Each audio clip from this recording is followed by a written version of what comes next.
Welcome. Tonight, Nigeria remembers her fallen heroes. The president leads the laying of wreaths at the Cenotaph in Abuja to mark the 2024 Armed Forces Remembrance Day.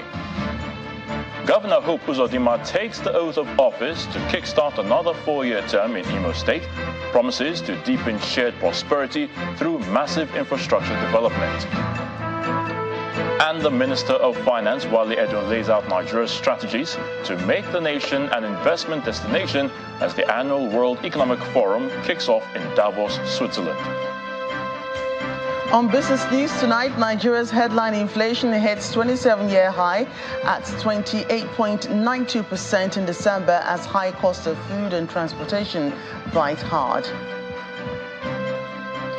On sports news tonight, defending champion Senegal kick off their Africa Cup of Nations title defense with a 3-0 victory over 10-man Gambia. And in international news from London, the official start to the months-long race for the Republican nomination in the race to the White House is about to begin in Iowa.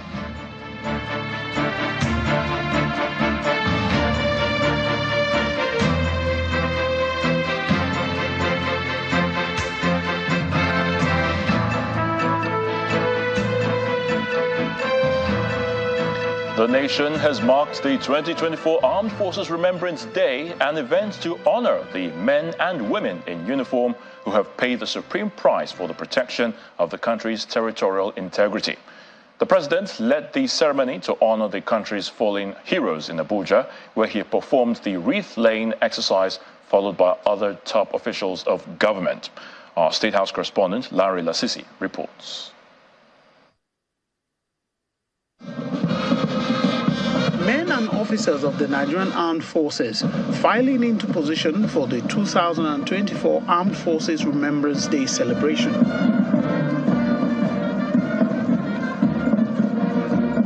This is a ceremony to commemorate the sacrifice of fallen heroes and appreciate veterans for their service to the country. In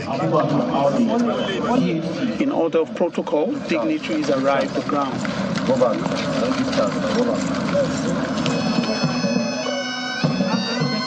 President Bola Tinubu also arrives and starts with an inspection of guards. The sub-regional campaigns, the 30-month civil strife that engulfed our great nation Nigeria between July 1967 and January 1970. At the moment, with the president leading, dignitaries moved towards the cenotaph for the wreath-laying ceremony. A 1-minute silence was observed. Amen. The president then laid the first wreath with other dignitaries following in order of protocol. The ritual has continued to be observed globally till date. Distinguished guests, ladies and gentlemen, please happy viewing.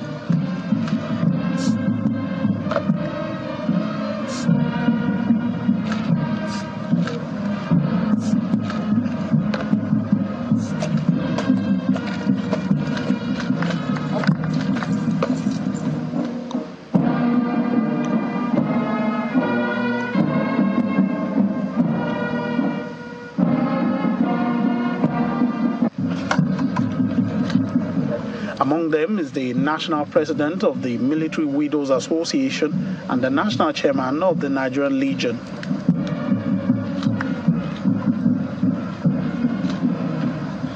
The firing of 3 volleys followed. Before leaving, President Tinubu signed the anniversary register for the first time and released some pigeons as a symbol of peace.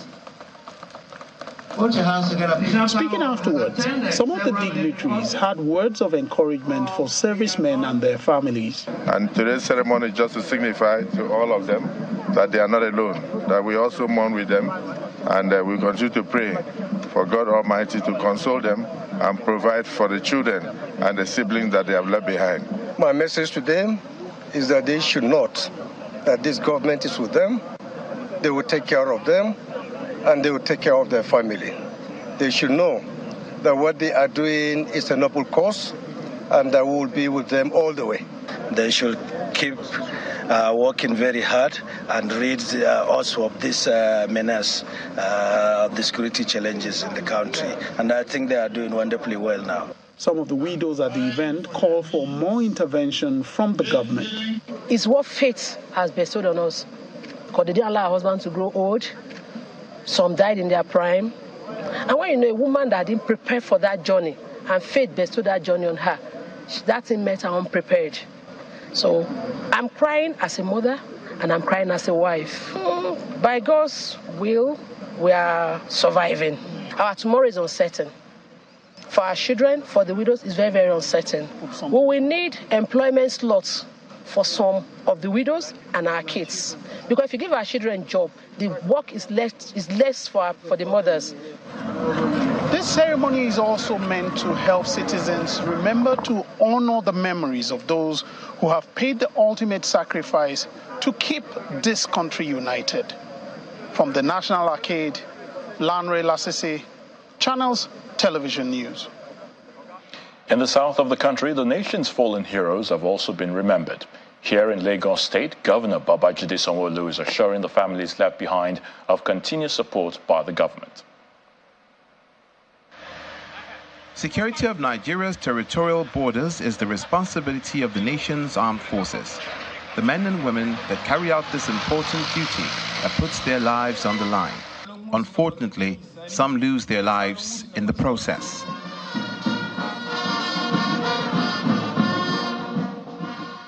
In remembrance of the fallen heroes, the Armed Forces Day is marked on January the 15th to pay tribute to the departed and honor the living veterans.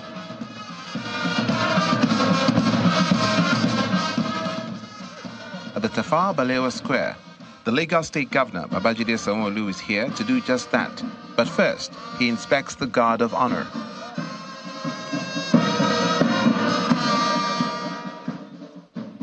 Governor Sanwo-Olu takes the lead in wreath-laying ceremony alongside his deputy, followed by members of the armed forces, amongst others.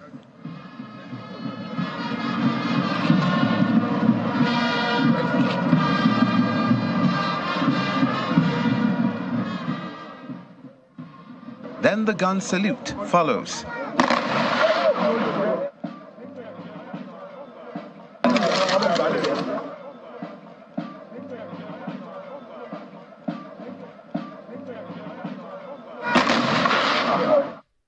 The people of Nigeria appreciate all of their effort, what they've done, and for serving officers to know that the country will continue to appreciate their gallant work, even while they are alive or even when they pass on, as it has become a national significant day that everybody must honor them, appreciate them and wish them well and continue to encourage them. And so that's what we're. While the government pledges more support, the Nigerian Legion says attention shall be given to children and families of fallen heroes. There are policies laid down that the families, the children of fallen heroes should be sponsored. Their education should be taken care of from the age of from 0 age to age 18. I think this age limit for the support of the dependents of fallen heroes should be removed. Then number two, most of these our veterans, fallen heroes' wives, they still reside in the barracks. They don't have home of their own. There's no serious housing policy to support the dependents, the fallen heroes. The dependents of fallen heroes after their demise. So there should be something serious being done, especially in the area of housing. Pigeons are set free, symbolizing the ideals of peace and unity within the nation. We'll certainly have more on the Armed Forces Remembrance Day later in the bulletin. But outside the shores of the country, the annual World Economic Forum meeting has kicked off in Davos, Switzerland. This year's meeting is expected to focus on the explosion in artificial intelligence and how leaders should think about innovation and regulation, with over 1,600 business leaders are expected, including 800 CEOs and 60 heads of government. Vice President Kashim Shettima is leading the Nigerian delegation to the forum.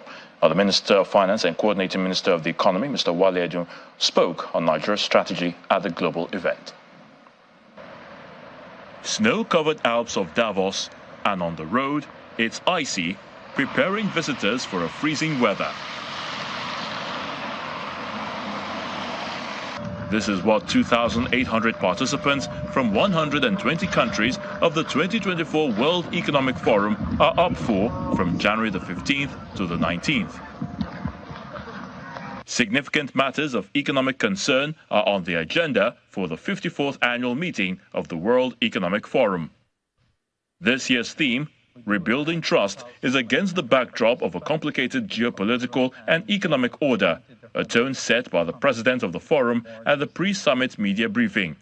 The most pressing challenges that we are faced with globally are transboundary. The travel without a passport, climate change, being future pandemics, cyber attacks. The only way to deal with this is that countries, nations, and business collaborate. And even in this fractured world, there are opportunities to coming together and find common solutions. Channel's television team, who is in Davos to cover the summit, is led by our London bureau chief, Juliana Olainka. She reports that Nigeria sees the meeting as an important platform to contribute to conversations and highlight business and investment opportunities. The 54th annual gathering of the World Economic Forum has kicked off today in Davos, which is a plush Swiss ski resort in Europe. As to be expected, there are hundreds of business leaders and politicians here, really to discuss the big issue of the day or of the year. And according to the WEF President Borja Brenda, the big issue of this time is about rebuilding trust and how governments are going to be able to navigate around artificially led disinformation, misinformation that could do some really crucial damage to the polls this year. We know that this year is a record year for elections, affecting 60% of the global economy. The UK Prime Minister, of course, is expected to lose his position when Brits go to the polls later this year. But how is artificial intelligence going to impact that? That is a topic that they are going to discuss. Of course,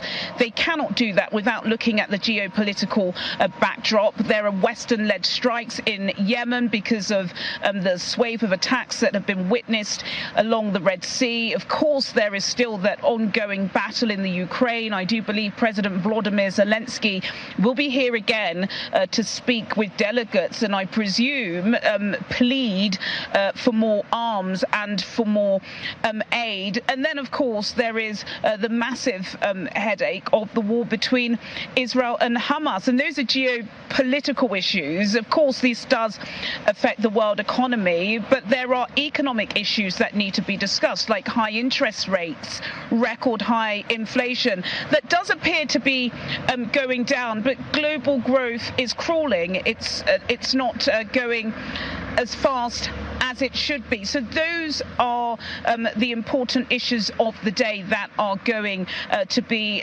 discussed. But of course, you know, WEF does have some negative connotations. I think you only need to go on social media platforms such as X, formerly known as Twitter, to have a look at some of the conspiracy theorists people are writing about the global elites who they believe use WEF and the setting specifically here in Davos to network, to schmooze, to have champagne and canapes and not really tackle those domestic issues. So that is something that delegates will need to think about. In fact, I was speaking to the Honourable Minister of Finance, Mr. Wale Edun, earlier today, and I spoke to him about the theme Rebuilding Trust and how this impacts people in Nigeria. Well, we're here this week led by His Excellency the Vice President Kashim Shettima, leading the Nigerian delegation to this all-important dialogue. We have made it a point to be part of the conversation, to be in the room all around the world this year, from the Paris Financing Summit all the way through to, of course, UNGA and COP28. Not forgetting the World Bank annual meetings. I think the important topics of the day now are climate change and more and more generative AI, or artificial intelligence in particular. And it's important that we as Nigerians are here. We are the largest country in Africa. We do have an important role to play. And so we're here to make our voices heard and to also tell our own story of progress, our own story of making Nigeria an investment destination.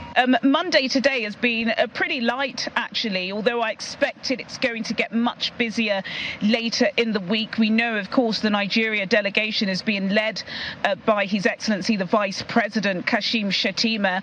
Again, he is with a pretty small team, but they do have a robust engagement, and I do believe there is going to be a specific Nigeria night where they are able to tackle some of those domestic issues. But it is absolutely freezing. The altitude is high, but Channels TV, of course, are on the ground, and we will be bringing you all of the latest coverage from Davos as and when we have it. Juliana Olayinka reporting for Channels Television News in Davos.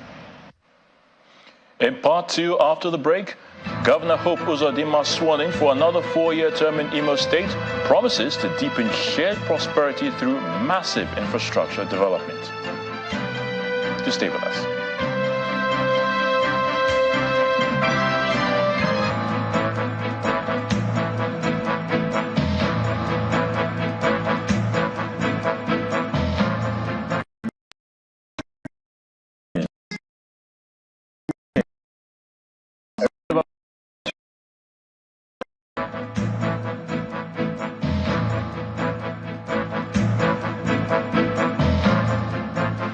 Welcome back. If you've just joined us, you're watching the news at 10, coming to you live on Channels Television Lagos. A reminder of our top stories. Nigeria remembers her fallen heroes. The president leads the lane of wreaths at the cenotaph in Abuja to mark the 2024 Armed Forces Remembrance Day. Governor Hope Uzodimma takes the oath of office to kickstart another 4-year term in Imo State, promises to deepen shared prosperity through massive infrastructure development. The Minister of Finance, Wale Edun, lays out Nigeria's strategies to make the nation an investment destination as the annual World Economic Forum kicks off in Davos, Switzerland. And the official start to the months-long race for the Republican nomination in the race to the White House is about to begin in Iowa.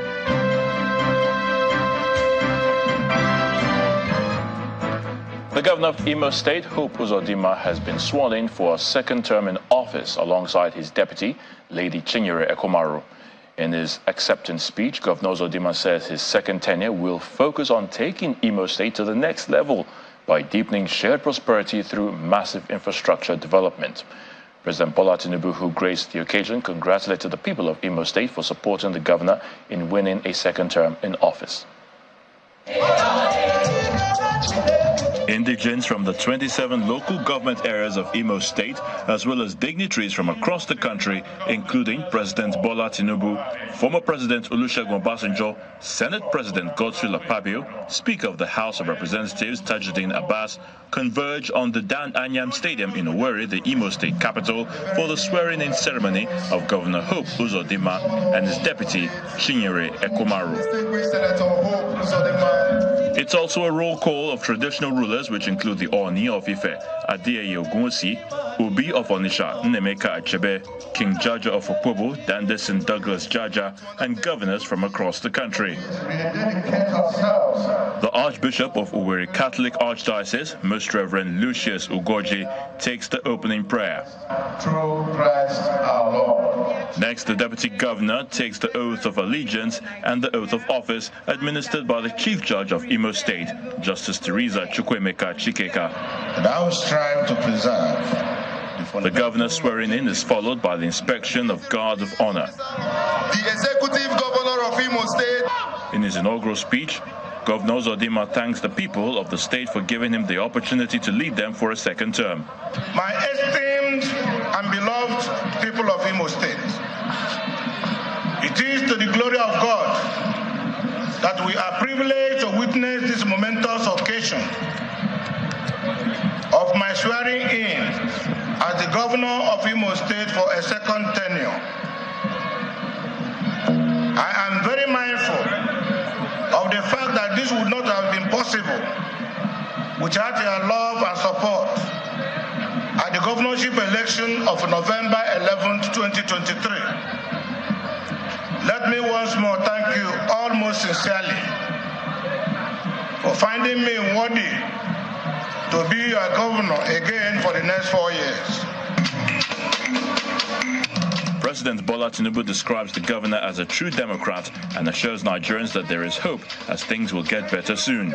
For me to be here in Imo State, to congratulate the entire people of Imo State for being that discerning and determined to vote into a second term, a very unique individual that resonates with a progressive agenda. We are here assuring you that your hopes and your hope are renewed. Governor Hope Uzodimma is the 7th democratically elected governor of Imo State, and after leading the state since 2020, he was re-elected under the platform of the APC after winning the November 2023 governorship election. In legal matters, the Supreme Court has reserved judgment in the appeal filed by the governorship candidate of the All Progressives Congress, Mr. Tony Cole, against the victory of Governor Siminalayi Fubara of Rivers State. A 5-member panel led by Justice Kudirat Kekereekun reserved judgment on the appeal after all parties in the suit adopted their briefs of arguments. Mr. Cole is contending that the conduct of election was not compliant with the Electoral Act. Our judiciary correspondent, Emanuela Ekele, reports. The Supreme Court resumes hearing in governorship appeals, and this time is a turn of the Rivers governorship appeal. The governorship candidate of the All Progressives Congress, Mr. Tony Cole, is contending that there were irregularities and non-compliance with the Electoral Act during the March 18, 2023 governorship election in the state. He also argues that Governor Siminalayi Fubara remained as the Rivers State's Accountant General after his nomination as the governorship candidate of the People's Democratic Party. The appeal court had dismissed his appeal for lacking sufficient evidence of non-compliance with the Electoral Act. My client is challenging the election of the governor of Rivers State. We have argued the appeal, and judgment is reserved. We are waiting for the judgments, and I believe that they will do the best. I believe that at this level of justice, the judges on this panel will look at the law strictly. And as long as they look at the law strictly, we will get judgment. Of that, I'm confident. However, the counsel for the PDP disagrees with these claims. No, a contention from the tribunal to the Court of Appeal and up to the Supreme Court is that he effectively resigned months before the election took place. Their problem is that they are considering election to include primary election. And primary election is not the election in the contemplation of the Constitution. The Constitution contemplates only the general election.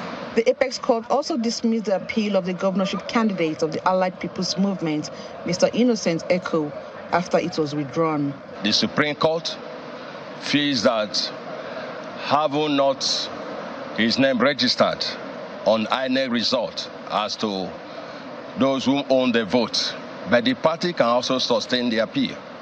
And I was compelled and advised to withdraw. The Supreme Court is expected to hear more appeals in the coming days, probably dismiss some and reserve judgment in others. Emanuela Ekele, Channels Television News. The Economic and Financial Crimes Commission, the EFCC, has asked the Court of Appeal sitting in Lagos to dismiss an appeal filed by the chairman of Ibeto Energy Development Company, Mr. Cletus Ibeto, seeking to nullify the bench warrant issued against him by a Lagos State High Court. The EFCC told the court, led by Justice Mohammed Mustafa, that the lower court has the power to order the arrest of the businessman. Justice Ismail Ijelu of the Lagos High Court Ikeja had on November the 3rd, 2023, ordered Ibeto's arrest after he failed to appear before the court on 4 different occasions to take his plea over an alleged 4.8 billion naira fraud. During Monday's proceedings, EFCC counsel, Senior Advocate of Nigeria Rotimi Jacobs, told the court that Chief Ibeto had approached the anti-graft agency seeking to enter a plea bargain arrangement. But then his counsel, Senior Advocate of Nigeria, Chief Wale Olanikpekun, denied knowledge of the discussion, saying that his client told him to continue with the appeal. The court has already fixed May the 7th this year for the adoption of the appeal by the lawyers. Meanwhile, the fight against corruption by the President Bola Tinubu's administration appears to be in top gear as operatives of the Lagos Zonal Command of the Economic and Financial Crimes Commission have arrested a former Minister of Commerce and Industry, Mr. Charles Ugu, for alleged conspiracy and fraud to the tune of 3.6 billion naira. Also arrested alongside Mr. Ugu is one Chief Jeffrey Ekema, following a petition to the Commission from a New Generation Bank. The EFCC spokesperson, Dele Oyewole, explains in a statement that both men were arrested on January the 11th at number 2 Musa Yaradua Way in New Owerri of Imo State. Now, the alleged fraud is said to have been perpetrated through a company, Ebony Agro Industries Limited, linked to the former minister with Ekema as its managing director. According to the EFCC, both allegedly obtained a loan facility from the bank for the purchase and production of polished rice, but fails to meet up their obligations to the bank, and all efforts to get them to repay the loan facility proved abortive. The suspects are to be charged to court as soon as investigations are concluded.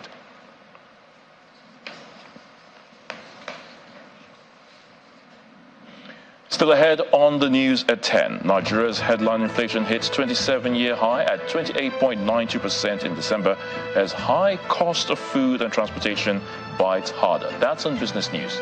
Please join us again.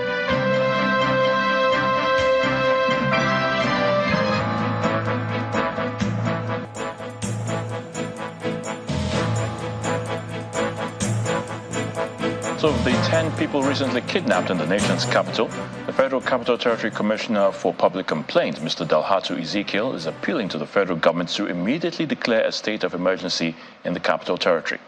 Mr. Ezekiel stated this during a press briefing organized to address the insecurity in the FCT. He wants the FCT minister to suspend all ongoing projects, if need be, to address this pertinent issue, while recommending the adoption of a civilian joint task force in the rural communities to combat the menace. To the fight against oil theft, the Chief of Defense Staff, General Christopher Musa, and top officials of the Nigerian National Petroleum Company, NNPC Limited, have been inspecting the 119,000 metric ton vessel arrested in a joint operation carried out by the Nigerian Navy and a private security firm, Tantita Security Services. 23 suspects were caught on the vessels, and the CDS is assuring the NNPCL and Nigerians that the Chief of Defense Intelligence will commence investigation immediately to unravel the circumstances surrounding the incident. Tantita Security Services had earlier paraded the vessel and crew members on the Escravos waterways in Warri Southwest local government area of Delta State. The vessel, christened MT Kali, was arrested off the coast of Bayelsa after being tracked to the area by the security outfit. The captain of the vessel said he was directed to convey AGO, also known as diesel, but ended up with crude oil.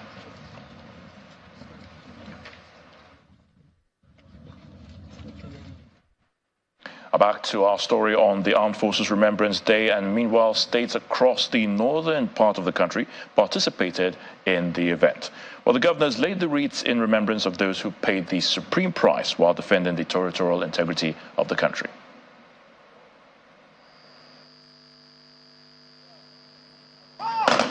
It's that time of the year when members of the executive arms across the country remember fallen heroes of the Nigerian Armed Forces.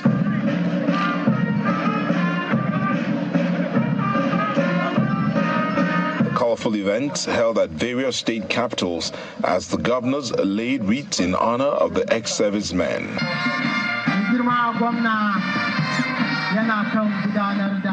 This signifies how peaceful the Yobe State is today. We are able to celebrate and commemorate the fallen heroes.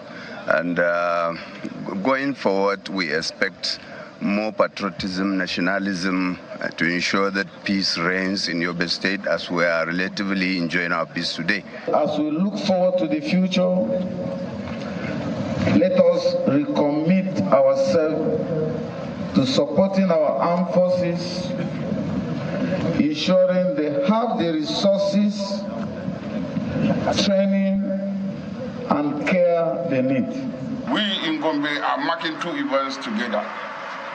namely the launching of the emblem to support those alive but who are incapacitated and impacted negatively, directly or indirectly, by the sacrifice of their loved ones. Across Nigeria's North Central, the governors highlight the impact of the nation's armed forces in combat against security threats and promise to work with security agencies to ensure peace and harmony within their states and the nation. We appreciate them. We appreciate their families to remember the fallen heroes and contribute generously to the efforts to rehabilitate some of them. It is a day that, we remember our fallen heroes, heroes who have fought very hard for our freedom, have fought for our independence, have continued also to fight, in other countries in order to defend humanity. We need to continue to remember our fallen heroes who paid the supreme price in the service of our fatherland. The governors in Nigeria's northwest have been combating the threat of banditry, and the Armed Forces Remembrance offers them the opportunity to declare their support to the military. We are here to honor our servicemen and veterans of the Nigerian Armed Forces. It also gives us opportunity to reflect on the sacrifice, bravery, and commitment. We continue to support the other vulnerable people that we come across. May the souls of the departed ones rest in peace, and may Allah subhanahu wa ta'ala give the families of fortitude to bear the irreparable loss. After the ceremony in Kaduna State, Governor Sani visited soldiers that were wounded in the battlefield in the northwest and northeast at the 44 Nigerian Army Reference Hospital and the Air Force Hospital in the Kaduna State capital. State governments in other parts of the South also recalled memories of the military men and women who have sacrificed their lives in defense of the country. The state governors promised to ensure the efforts of the fallen heroes are not forgotten. In the southwestern region of the country, celebrating the day in Ogun State, Governor Dapo Abiodun lays a wreath at the Arcade Ground Governor's Office, joined by heads of security agencies and traditional rulers, among others. Show an act of kindness to these patriots who paid the ultimate price in defending the territorial integrity of our country. Similarly, events play out in Oyo and Osun states as governors Seyi Makinde and Ademola Adeleke also pay their respects to the men and women of the armed forces.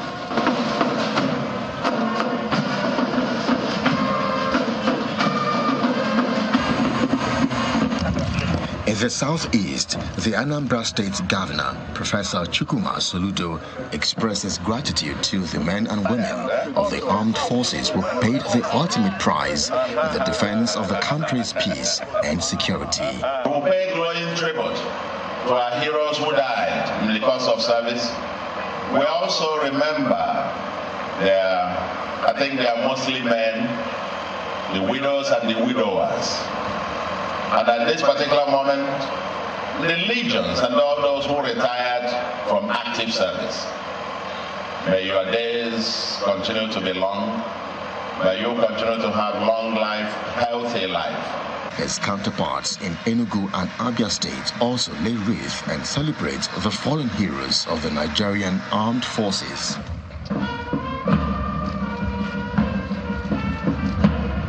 The celebration is no different in the South-South. Governor Siminalayi Fubara of Rivers State calls on the federal government to continue to provide for and motivate the members of the armed forces with all the resources they need to tackle the insecurity in the country. With Mr. President's political will, Boko Haram and other internal security threats to our nation by a non-state actor would soon be a history. as a subnational government, we will continue to support the country armed forces to the extent that we can to enable them discharge their constitutional responsibility to our state and the nation. Over in Edo State, Governor Godwin Obaseki proposes national restructuring as a solution to the current insecurity challenges facing the country. It is time to stop pretending and deceiving ourselves and know that we must restructure Nigeria. It is time that we, the political leaders of this country, understand that there's a need for a redesign of this country. And any failure to do so promptly could lead to crisis in this country. And we pray that God Almighty will not allow that happen. Meanwhile, governors Basio II, Sheriff Oboriwori, and Omoino of Cross River, Delta, and Akwa Ibom states, respectively, ensure that the servicemen, both alive and fallen, are honored respectfully. While the Bayelsa State Governor, Mr. Doyediri, is represented at his state celebration by his Deputy Governor, Lawrence Erujakbo. Governor Eno also donates 100 million naira to widows of the fallen heroes and 25 million naira to the state chapter of the Nigerian Legion. The men and women of Nigeria's armed forces continue to make sacrifices for the country to ensure its safety and security, and have pledged to continue to do so.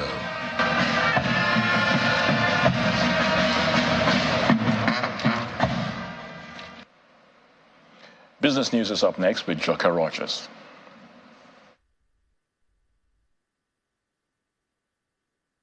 Banking, so easy, so simple. Dial *894# now to experience it. You first, First Bank.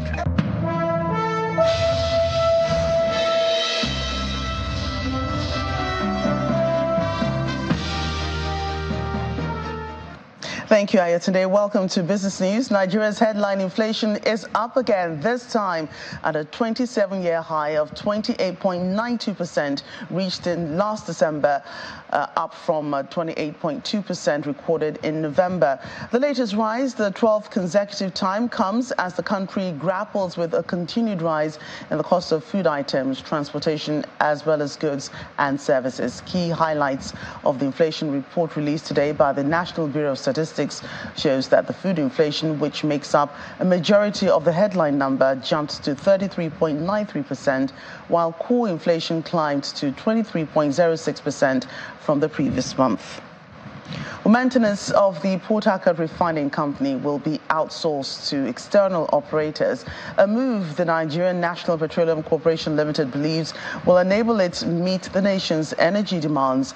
According to the NNPCL, the scope of work includes short and long-term production operation planning, refinery business processes, production and operation execution, environmental management, amongst others.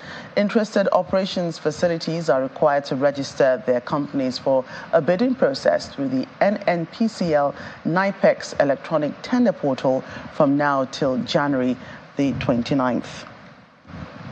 Lagos State Governor Babajide Sanwo-Olu has signed the state's 2024 budget, which was passed into law by the State House of Assembly last week, with 21.74 billion naira added to the 2.2 trillion naira initially proposed. Speaking during the signing ceremony at the Lagos House Ikeja, the governor stated that the budget size now stands at 2.267 trillion naira and comprises 1.315 trillion naira for capital expenditure and 952.4 billion naira for recurrent expenditure. Meanwhile, Governor Sanwo-Olu says the impact of the budget will be determined by the effectiveness of its implementation. Well, outside of Nigeria, the Minister of Communications, Innovation and Digital Economy, Mr. Bosun Tijani, is at the World Economic Forum, and he says the event is an opportunity for Nigeria under the present administration to chart a path forward, even as it contributes to finding solutions to collective global challenges. one of the things I'm looking to get accomplished on this journey, which truly is to find partnerships and relationships to help us build the backbone for our digital economy. And the reason for that is we understand that diversification that Nigeria is after in our economy can only happen through the application of technology. Also, the world is going through an interesting time. So many global challenges that we're part of, but including that is the opportunity that technology offers to solve so many challenges as well. And with that opportunity is the gap that exists in workforce for technology globally. With a country like Nigeria, 60% of our population under the age of 25, it means that we can actually plug that gap for the world. We can accelerate talent in our country, help raise new people who can join that technical workforce and help the world solve so many problems as well. And from there, we head to the domestic stock market, which crossed into the 84,000-point mark and sustained its bullish momentum into the middle of January. Laddie Williams has more.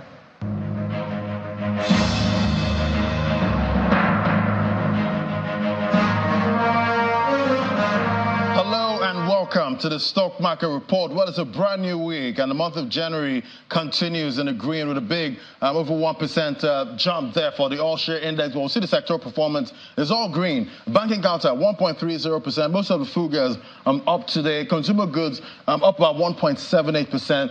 We see the oil and gas counter marginal rise there, 0.08%. Let's look at the SWOT now. That's stocks worth over 1 trillion naira. See Airtel, Africa, that's unchanged. Bois Cement added 0.59%.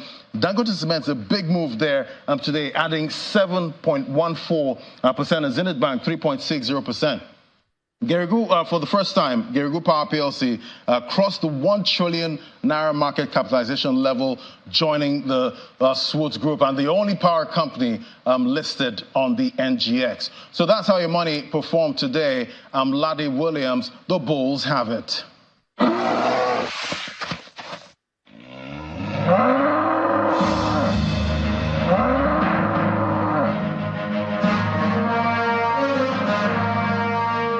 Thanks, Laddie. Now let's find out how the global...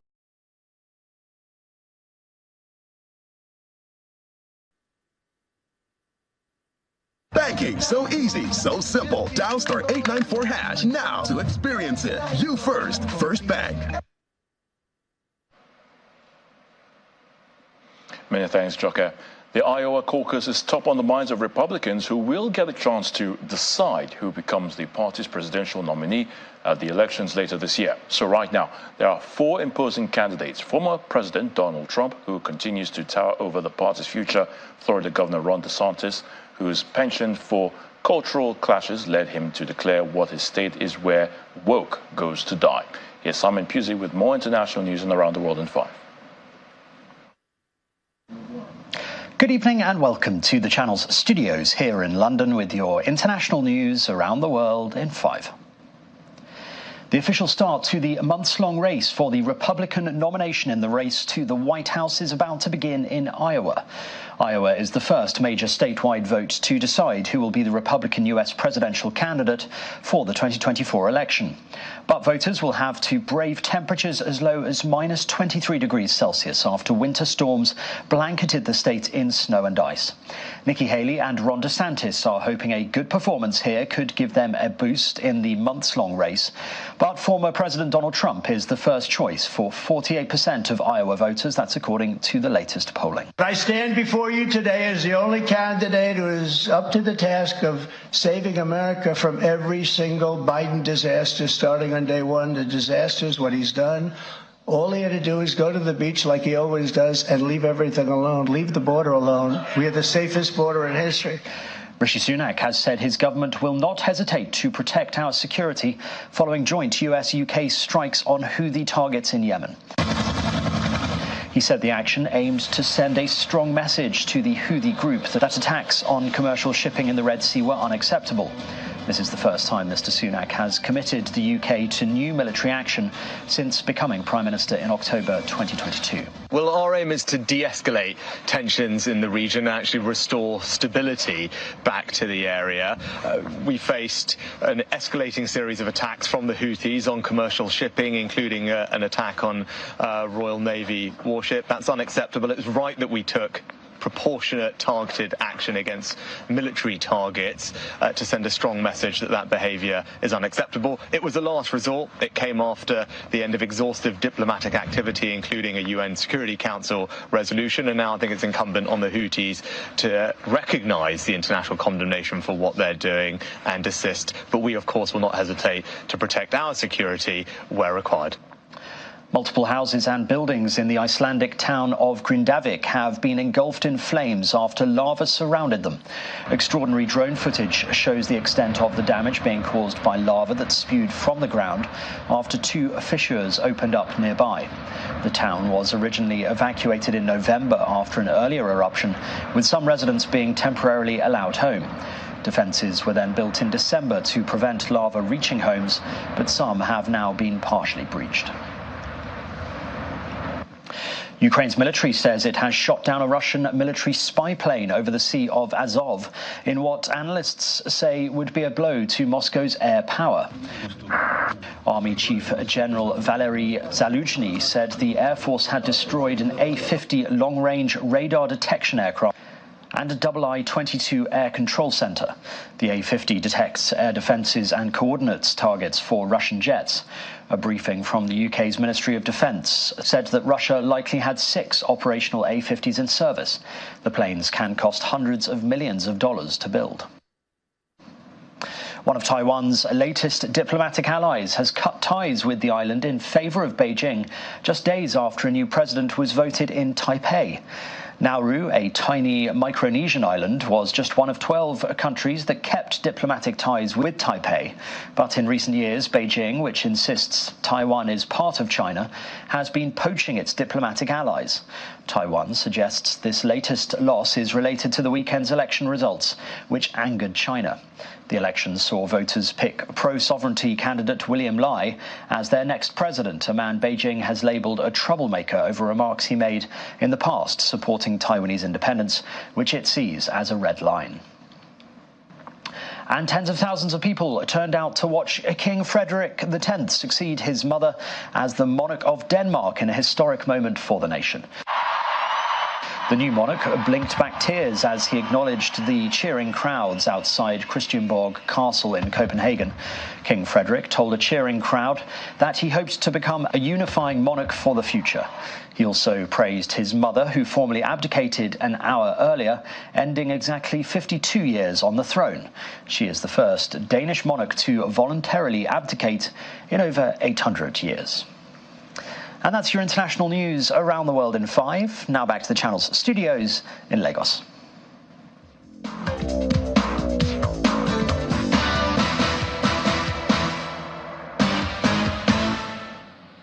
Sports news now. Lamine Camara scored twice as Senegal began their Africa Cup of Nations title defense with a 3-0 victory over 10-man Gambia Yamoussoukro in Group C earlier today. Aliou Cissé's men showed enough quality in the Ivorian heat to suggest they could become the first team to win back-to-back AFCON titles since Egypt reeled off 3 in a row in 2006, 2008 and 2010. Meanwhile, in the same group, 10-man Guinea forced the indomitable Lions of Cameroon to a 1-all draw.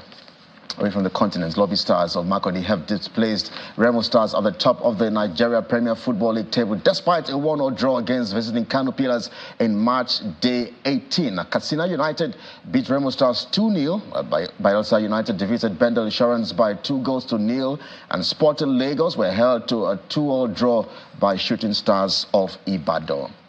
And earlier today, Everton and Nottingham Forest were referred to an independent commission by the English Premier League after admitting to breaches of financial rules. The alleged breaches of the league's profitability and sustainability rules relates to the 2022-2023 season and leave both clubs facing 3 points of deduction. And that's a wrap. It's back to Ayotunde.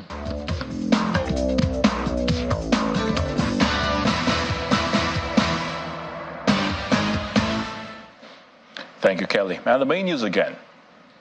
Nigeria today remembered her fallen heroes as President Bola Tinubu led the laying of wreaths at the Cenotaph in Abuja to mark the 2024 Armed Forces Remembrance Day. That's the news at 10 tonight. Thank you so much for watching. I'm Ayo Tunde Balukon. Have a good night and stay safe.